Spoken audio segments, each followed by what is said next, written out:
Bueno, para solo notar Risaralda, hoy nos encontramos con el doctor José Daniel Trujillo, quien ahora último fue notario primero de la ciudad de Pereira.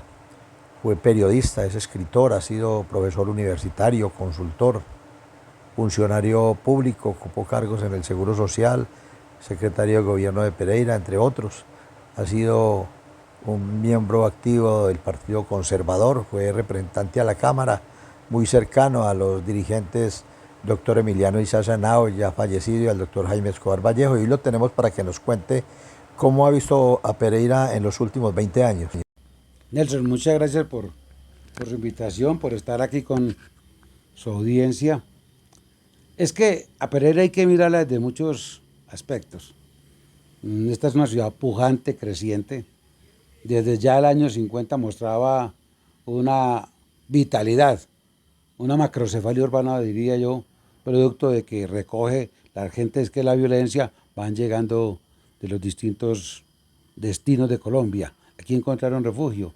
Y aquí hay una clase muy importante, es una ciudad que se viene desarrollando, en unas tierras muy fértiles, de tal manera que Pereira, independientemente de mirarla desde el punto de vista político, es una ciudad muy importante en Colombia y en este concierto regional.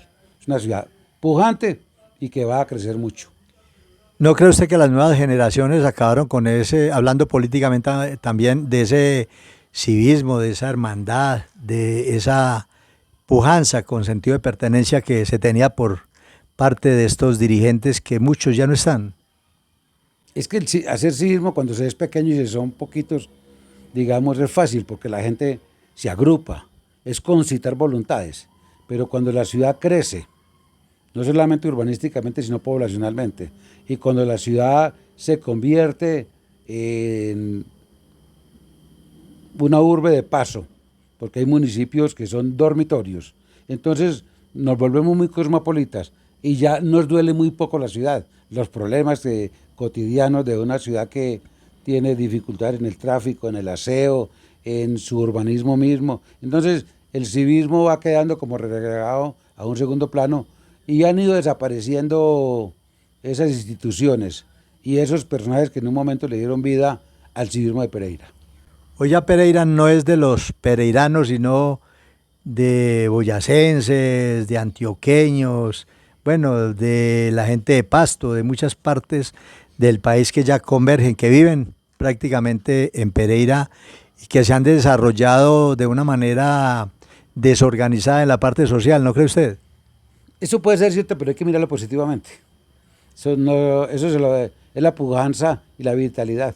Esta es una ciudad que viene, la gente se recibe bien, tiene posibilidades de lograr trabajo, así sea informal. Y le voy a decir una cosa, Nelson. Si usted mira, la informalidad en Pereira es casi el 60%. Eso explica por qué las calles están llenas de ventas ambulantes. Pero detrás de cada venta ambulante hay un microempresario, hay un empresario en potencia, hay alguien que construye su hogar día a día, que educa a sus hijos. No significa eso que esté defendiendo yo esa desorganización que produce. Además, porque usted fue secretario de gobierno de Pereira y conoce muy bien esa idiosincrasia y esa parte. Recuerde que a mí me tocó los vendedores ambulantes instalados en el Parque de la Libertad, antes de que se construyera San Andresito para reubicarlos. Entonces la ciudad viene permitiendo que lleguen gente de toda parte, pareceres, criterios, temperamentos, actitudes, vocaciones, y eso es lo que la hace crecer. Una ciudad no puede negarse a recibir. De hecho, don Luciano García acuñó aquella frase de que aquí no hay forasteros, sino que todos somos pereiranos, y es lo que nos destaca en el concierto nacional. Muchos creían que esa frase era de el maestro, el compositor de La Ruana. Yo pensé que era de él incluso. No, esa frase es de don Luciano García, que fue personero por ahí por los años 50 al 60. No sabría decirle la fecha exacta, pero corresponde a don Luciano García. Bueno, la gente no me va a perdonar que no hablemos de política. Usted me decía ahora que no quería hablar de política, que está un poquito ya por fuera de ese contexto y que ahora está muy dedicado a su familia y a las cosas personales. Pero hay que hablar de política, la época de unificación conservadora, del salazarismo, que fueron épocas que marcaron mucho desarrollo para Pereira y Risaralda, dos líderes políticos que siendo antagónicos compartían el liderazgo para sacar proyectos importantes y para trabajar por el departamento. De hecho, cada uno de los municipios, incluyendo a Pereira, su capital, le debe mucho a Jaime Salazar y a Emiliano. ¿Por qué nos habla un poquito de esa época, a usted que le tocó vivir como miembro de las juventudes del Partido Conservador en Unificación y amigo muy cercano del doctor Emiliano y del doctor Jaime Escobar Vallejo? Bueno, Nelson, yo quiero aclarar que cuando yo le dije hace un rato que no quería hablar de política, no significa que a mí no me guste la política. Es más, desde Aristóteles ya se estaba hablando del son politicón, es decir, de que el hombre es un animal político. Y la gente se declara y dice que no le gusta la política, que no participa de la política. Apolíticos dicen algunos. Apolíticos. No, nosotros somos políticos por temperamento, porque desde que nos levantamos hasta que nos acostamos estamos viviendo el vaivén político de una región, de un departamento, de la nación. El costo de la vida, cuando sube la canasta familiar, son decisiones políticas y entonces a toda hora estamos viviendo alrededor de los fenómenos políticos que se traducen en las políticas públicas y en las actitudes de los gobiernos. Otra cosa es la actividad política partidista local. Y como usted lo dice, yo nací al lado de personajes muy importantes en Risaralda, como el doctor Emiliano Isa Sanao, senador de la República, vicepresidente del Congreso de la República, embajador en Chile y Paraguay durante las dictaduras de Pinochet y Stroessner, es decir, un personaje de mucha trascendencia, un médico muy importante, acompañado por un adalid de la política, se llamaba y se sigue llamando Jaime Escobar Vallejo. Un gran señor. Hoy en retiro en sus cuarteles, pero quien también digiere la política, mira el acontecer local, con muchas preocupaciones, lo conversamos con frecuencia, porque nos preocupa estas nuevas dirigencias, estos manejos públicos y estas situaciones que se van dando y, por supuesto, el acontecer nacional. Ustedes ya casi no opinan en política y tienen mucho compromiso y mucha responsabilidad porque hay que decir que la política en el departamento de Risaralda ha cambiado, pero que ustedes fueron fundadores de muchos acontecimientos. ¿Por qué no volvieron a participar en la política teniendo un liderazgo? ¿O es que usted cree que los tienen que llamar a ser parte de los directorios o de estas maquinarias o de estos grupos? Nelson, nos llaman, nos siguen llamando, nos siguen invitando a que hagamos política y demás, a que encabecemos cruzadas por la decencia, por el restablecimiento de los principios políticos, pero no, yo creo que hay unos acontecimientos totalmente nuevos. El movimiento de unificación conservadora, este libro, usted ve, se llama Unificación Conservadora, un movimiento exitoso. Llegó a tener en el departamento de Risaralda un senador de la República, 2 representantes a la Cámara, 5 diputados y decenas de concejales. Es un movimiento grande. 5 diputados de unificación, pero 9 con los de Jaime. Con los del grupo del doctor Jaime Salazar Robledo. Pero este es un movimiento que nació y creció, pero finalmente todo el sistema muere por la exageración de sus principios.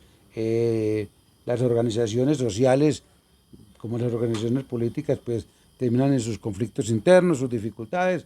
Hay intereses de ascenso de una gente que quiere y reclama espacios en la política.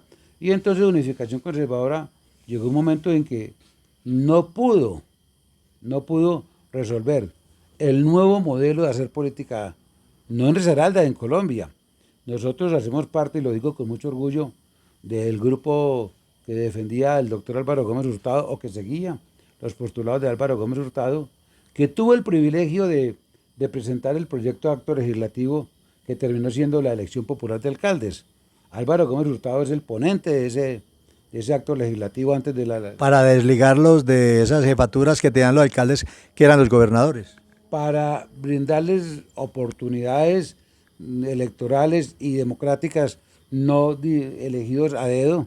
Y mire lo importante de esto, la Constitución del 91 ratifica la elección popular de alcaldes, crea la elección popular de gobernadores, establece el voto programático, es decir, que el alcalde, el candidato a alcalde y el candidato a gobernador tiene que inscribir su programa de gobierno, que debe convertirse necesariamente en el plan de desarrollo del municipio del departamento y por supuesto que se debe cumplir. Pero tiene una independencia. Pero tiene una independencia y no está sometido al capricho o al vaivén del jefe político que lo mantenía o no lo mantenía según su voluntad, porque la decisión finalmente era de una sola persona, era el gobernador del Y departamento. el gobernador podía destituir y nombrar nuevamente. El gobernador podía declarar insubsistente y nombrar. No, ese acto legislativo fue muy importante. Inicialmente llevó la firma del doctor Álvaro Gómez Hurtado, de nuestro jefe en Risaralda, el doctor Emiliano Isés Henao, y un senador de la República santanderiano llamado Darío Marín Vanegas. Pero es muy importante ese mojón político, porque recuerde usted, y aquí este es un detalle que la gente no entiende, que hasta el 91 el centro de la esfera política era el Estado. En el año 91 la constituyente establece que el municipio es el núcleo principal del Estado. Se invierte la pirámide y ahí es importante ser alcalde, porque estamos hablando del poder local, el contacto con el elector primario. Y por eso fue que muchos constituyentes salieron a ser alcaldes de sus municipios en muchas capitales de Colombia, porque entendieron que ya el poder se radicaba en el contacto directo que había con el ciudadano de a pie, con el hombre de la calle. Anteriormente la política era de civismo, con sentido de pertenencia, con amor, con filosofía, con ideas. Hoy es un negocio. Hoy muchos que aspiran a una alcaldía primero preguntan cuánto es el presupuesto y una famosa frase, ¿cómo voy yo ahí? ¿Usted cree que la política de esa época a esta sí la ha marcado la verdadera corrupción? Anteriormente no se veía eso porque llegaban incluso las becas a las personas que sí la necesitaban, los auxilios llegaban casi en talegos y en cajas y se le entregaban a las juntas de acción comunal y se veía más organización jurídica, más obras y más seriedad en la gente, a pesar de que había más necesidades y también los candidatos a veces lo hacían a honores. Yo le voy a responder. Fui concejal en la Virginia, fui concejal y presidente del Consejo Municipal de Pereira, a honoren. No nos pagaban por sesiones, nadie nos pagaba y jamás un alcalde nos ofreció contratos o en ningún momento le pedimos al alcalde que nos diera contratos a cambio de que votáramos a favor de proyectos de acuerdo. La política era totalmente diferente. Claro que los directores participábamos, es que la razón de la política es que los grupos políticos intervengan en la dirección del Estado, ya sea local, departamental o nacional, y para eso hay que tener gente representante allí, pero no se negociaban contratos, no se nos ofrecían canonjías, aportábamos lo mejor que teníamos desde el punto de vista del elemento humano para que el alcalde o el gobernador del turno pudiese hacer una muy buena gestión, pero la política cambió totalmente. Hoy, y yo quiero confesarle que me abordan candidatos al consejo, candidatos a la asamblea, candidatos a la gobernación. Y lo primero que yo les digo es, dígame cuánto vale su campaña y dónde va a salir el presupuesto suyo. Y hoy seguimos hablando del programa de gobierno. Pero no me hable de los problemas de la ciudad o del departamento. Es que eso ya los conocemos todos. Dígame dónde va a salir su presupuesto y qué soluciones tiene para los problemas del ciudadano de a pie de la calle, del barrio, de la vereda, de la cañada. Ese es el principio de cualquier diálogo que yo inicie con un candidato. Doctor José Daniel Trujillo, desde su punto de vista personal, ¿usted cree que los partidos políticos tradicionales, Partido Liberal, Partido Conservador y también aquellos grupos de portón, de garaje, están permeados por la corrupción, por los malos manejos, por el clientelismo, por las mafias políticas? Hoy vemos muchos dirigentes cuestionados, otros en la cárcel. ¿Cómo ve usted esa situación real? Yo le voy a responder. Yo vivo muy decepcionado del partido a nivel nacional. Partido Conservador. Del Partido Conservador. No me voy a meter en los vericuetos o en los linderos de los otros partidos, pero vivo decepcionado de la dirigencia a nivel nacional. Esa no es una dirigencia que trabaje con los principios que desde 1849 fundamentaron y le dieron solidez al Partido Conservador. No, ese es unos principios donde se trabaja bajo la idea de, señor gobernante, ¿qué me ofrece? Y ahí tiene mi voto. Vivo muy decepcionado. ¿Cómo ve usted el gobierno de Petro, doctor José Daniel Trujillo, desde el punto de vista jurídico y profesional? Usted que también es consultor, a veces los estudiantes, los mismos abogados, le hacen preguntas. Este gobierno prácticamente ha estado tambaleando por toda una cantidad de denuncias, de situaciones anómalas, esas llamadas telefónicas que dieron a conocer unas situaciones de corrupción al interior de su mismo despacho. El Congreso está totalmente dividido, no le pasaron las reformas después de que había una maquinaria montada, ese cambio de ministros continuamente, lo del hijo que va para la cárcel, peleando con la fiscalía y con otras instituciones que son muy respetables. ¿Cómo ve usted esa situación en estos momentos? Pero Nelson, yo creo que esas circunstancias tan particulares tienen que tener una reflexión general. Todos somos responsables de que el señor Gustavo Petro sea presidente de la República. Los partidos desprestigiados, los partidos sin tener fundamentos doctrinarios, pero además esa dirigencia que entró en esa corruptela de la compraventa de votos, de la negociación de puestos por votos en el Congreso. Nosotros somos responsables. Este país estaba cansado de los partidos tradicionales, hay que reconocerlo. Nosotros no nos podemos engañar. La gente quería algo diferente. Si ese algo diferente que significaron casi 11 millones de votos para el doctor Petro, independientemente de si hay bodegas en México o en Brasil, independientemente de ese manejo tecnológico para darle presencia a lo que no existe desde el punto de vista electoral. Si nosotros hubiésemos sido conscientes de que el país había que manejarlo de otra manera.